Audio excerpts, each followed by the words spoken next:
Užeinam į tokius miestelius ir, suprantat, ir jie mirė. Nu tiesiog negyvos dvasios juose nėra, žinai. Visi namai uždaryti.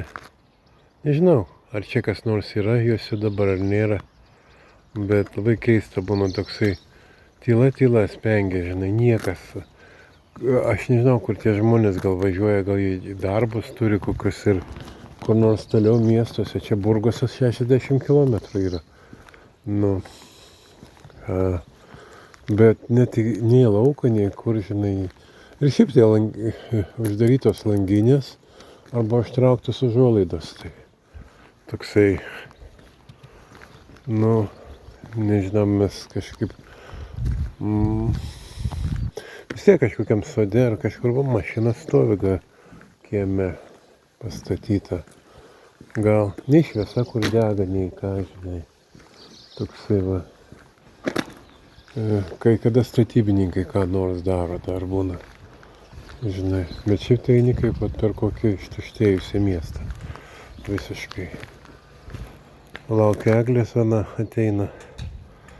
Ateina jinai su iš paskos, va. Pasitaisė kojinę biškį ten, žinai, ir tuos andeklus ant pūslių, tokius visokius, reiškia, ten yra dabar mandrų. Tai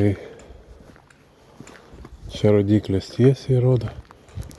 O čia Santiago 576 km. 576. Nu, o ką?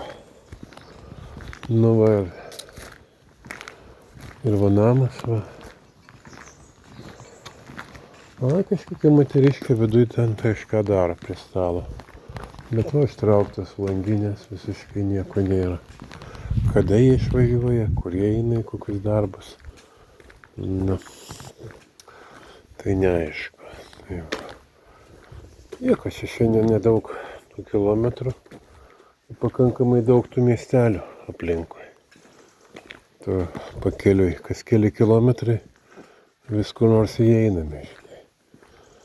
Nematėm kavinės jokios dar dirbančios, tai gal ir taip ir varom. Jeigu iš šito išeisime niekur neužkliuvę jokioj kavoj, tai iki Belorado 8 km dar. Tai ten egliai atveš jos kuprinę į Beloradą, tada 6 km reiks neštis ją. Nes į tą vietą, kur nakvosim, tai neveža.